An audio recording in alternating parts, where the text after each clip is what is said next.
स्वर किसे कहते हैं, व्यंजन किसे कहते हैं, भाषा क्या होती है, व्याकरण किसे कहते हैं। अब हम पढ़ेंगे मात्राएं, कौन कौन सी मात्राएं किस तरीके से एक शब्द को बनाती हैं। अ को छोड़कर सभी स्वरों के अपने खास चिन्ह हैं। सिर्फ ऐसे अनार का कोई चिन्ह नहीं होता, और सब हमारे जितने स्वर होते हैं, कौन से होते हैं, जल्दी याद करके बताओ। ऐसे अनार, आ से आम, छोटी से इमली, बड़ी से, कभी पढ़ा था ना हम लोगों ने। तो इसमें अ को छोड़ के सबके अपने अपने चिन्ह होते हैं। ये चिन्ह ही क्या कहलाती हैं, इन चिन्हों को हम क्या कहते हैं, मात्राएं। जब किसी स्वर और व्यंजन को एक साथ जोड़कर लिखते हैं, जब हम किसी स्वर और व्यंजन, हमने पढ़े थे लास्ट चैप्टर में, स्वर होता है ऐसे अनार, आ से आम, छोटी से इमली, बड़ी से ईख। व्यंजन होता है कैसे कबूतर, ख से खरगोश, ग से गमला। जब हम इन दोनों को एक साथ जोड़कर लिखते हैं तो उसका रूप बदल जाता है। यह मात्रा के कारण ही होता है। आइए जाने कि स्वरों की मात्राएं कौन कौन सी हैं। अब हम जो स्वर पढ़कर आए हैं उनकी मात्राएं देखते हैं कौन कौन सी होती हैं। देखिए, मैंने आपको पहले बताया था अ का कोई चिन्ह नहीं होता। आ से आम का चिन्ह होता है ये, जैसे कि ये वाला था, बे आ जय आ, बाजा। छोटी ई की मात्रा कैसी होती है, छोटी ई। इसका पहचान का तरीका होता है, छोटी ई की मात्रा बहुत स्मॉल टाइम ऑफ अमाउंट के लिए, बहुत कम समय के लिए बोली जाती है, किरण। अगर बड़ी होती तो बोलते हैं किरण, ठीक है। तो क्या हो गया, ये छोटी की मात्रा लग गई और किरण बन गया। वही बड़ी की मात्रा का साइन होता है बड़ा, ऐसे। तो क्या लिखा, इसको हम बोलते हैं थोड़ा खींच के, लीची।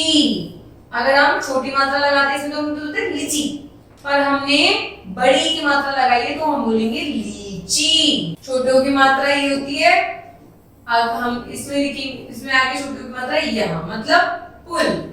अगर हम इसमें बड़े की मात्रा लगा देते तो पूल। तो इसलिए इसका जो उच्चारण होता है वो बहुत शॉर्ट, कम समय के लिए होता है, पुल। बड़े की मात्रा देखिए, इसको हम दीर्घ तरीके से बोलते हैं दूध, तो द पे लगेगी बड़े की मात्रा, दूध, ठीक है। तो ये सारी मात्राएं होती हैं, ये सारे इनके चिन्ह होते हैं। आगे हम बनाएंगे इनके लिए शब्द। व्र की मात्रा देखिए कैसी होती है, ये वृक्ष। ये किसी भी व्यंजन के नीचे की तरफ ये वाली साइन से लगती है। ए की मात्रा कैसी होती है, ठेला। ए की मात्रा में हम दो मात्रा लगाते हैं, बैल। ओ की मात्रा एक मात्रा लगती है, मोर। अगर हम इसमें दो लगा देते हैं तो उसे बोलते हैं मोर, पर ये है एक मात्रा तो हम इसे बोलेंगे मोर। ऐसे ही औ की मात्रा लगाएंगे तो लौकी। क्या होता है ये, लौकी। अंक की मात्रा कैसी होती है, पंख। तो इसमें पॉइंट लगता है, इंटू लगता है, ये रहा। और अब आ जाओ आप अंक पे, तो ये होता है चांद। इसको हम ये वाली मात्रा से पढ़ते हैं। तो ये हो गया, अगर हम बिना ऐसे पढ़ेंगे तो आएगा चांद, ठीक है। और अगर हम अंक की मात्रा ये वाली लगाएंगे तो चांद, ठीक है। तो इस तरीके से हमने क्या पढ़ा, मात्राओं के बारे में। व्यंजन के बाद लगने वाली मात्राएं ये हुई, जो व्यंजन के बाद मात्राएं लगती हैं, जो व्यंजन के बाद मतलब अगले जगह पे लगती हैं। आ, बड़ी ई, ओ, औ। ये क्या लगता है, व्यंजन के बाद लगती है। और व्यंजन के ऊपर कैसे लगती हैं ये मात्राएं, जैसे व्यंजन आपने लिखा क, तो ये इसके ऊपर लगेगी, इसे कहते हैं ऊपर। अब जैसे आपने क लिखा तो ये लगेगी बाद, इसे कहते हैं बाद, ठीक है।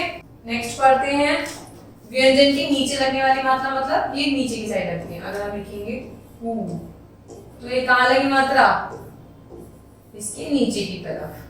और व्यंजन से जुड़ने वाली मात्राएं जो व्यंजन को जोड़ती हैं, ये इससे जुड़ जाती हैं। तो हमने मात्राएं ऊपर पढ़ी कैसी होती है स्वर की मात्राएं। अब हमने इससे ये सीखा कि व्यंजन के बाद कौन सी मात्राएं लगती हैं, व्यंजन के ऊपर कौन सी मात्रा लगती हैं, व्यंजन के नीचे कौन सी मात्रा लगती हैं, और व्यंजन के पहले कौन सी मात्राएं जुड़ती हैं, ठीक है। ये आपका होमवर्क है, आपको ये लर्न करना है। जैसे अब हम पढ़ते हैं के आ, ठीक है। का आ की मात्रा लगी ख और छोटी ई, तो क्या हुआ, ख पे छोटी ई मात्रा लगी तो पहले लग गई खिचड़ी। ग पे बड़ी की मात्रा लगी तो क्या लगाया, बड़ी की मात्रा ये होती है गीता। ए की मात्रा मतलब ये वाली मात्रा लगेगी, इसमें ये वाली मात्रा लगेगी, इसमें ये वाली मात्रा लगेगी, ठीक है। तो क्या बना, घेवर। अब हमने पै के साथ एक की मात्रा लगाई तो पैसा।